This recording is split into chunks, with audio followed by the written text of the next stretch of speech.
If I can give a brief acceptance speech, okay. I'd like to thank. Go for it. I'd really like to thank my high school teacher, Robert Knoll, who recognized my talent in radio very early on, and I'd also like to thank all my colleagues at WFMU for providing a support system in the face of Andy's constant sarcasm and negativity.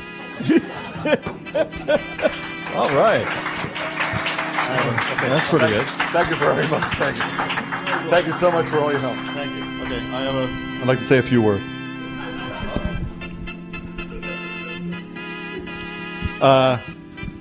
Thank you, Rich, and thank you, Big J. 30 years ago, if somebody had told me that I would be standing here tonight receiving a Lifetime Achievement Award from the New Jersey Radio Museum, I probably would have said, "Who are you? Why are you making all these weird predictions about my life? Do I know you? How did you get in here?"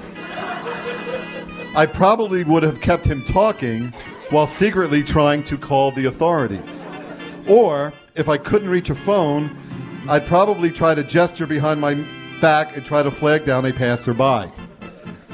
But then, years later, after I've been doing the radio show for a while, I'd probably remember the old guy and those weird predictions, and I'd say, "Holy Christ, maybe he really was psychic." And I'd think I should track him down because, I would want to ask him about other stuff.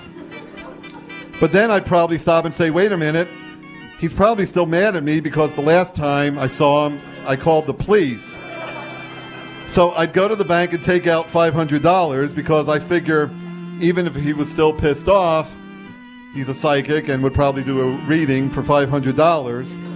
So I'd knock on his door and I'd say, "Hello," and he'd say, "Hello," and I'd say, "Do you remember me?" And he would say, "Yeah, what do you want?" And then I'd stop and I'd think, wait a minute, if he was really psychic, he would not say, "What do you want?" A real psychic would know what I wanted. Maybe he was just lucky 30 years ago when he said that thing about being on the radio. Or maybe he used to have special psychic powers and then somehow lost them over the years. But either way, I'm certainly not paying him $500 today. So I'd just say, never mind, and I'd walk away. And then I'd feel pretty good. I'd feel like I just made $500. And everybody knows that feeling. It's like if you're planning to buy something or planning a big vacation, and then you change your mind at the very last minute, you feel like you made some money, even though in reality you didn't earn a nickel. It's just a trick of the mind. So I'd probably feel pretty good for the rest of the day. Well, maybe not the whole day. Probably for about a half hour. Well, I'm out of time. Thank you for this award.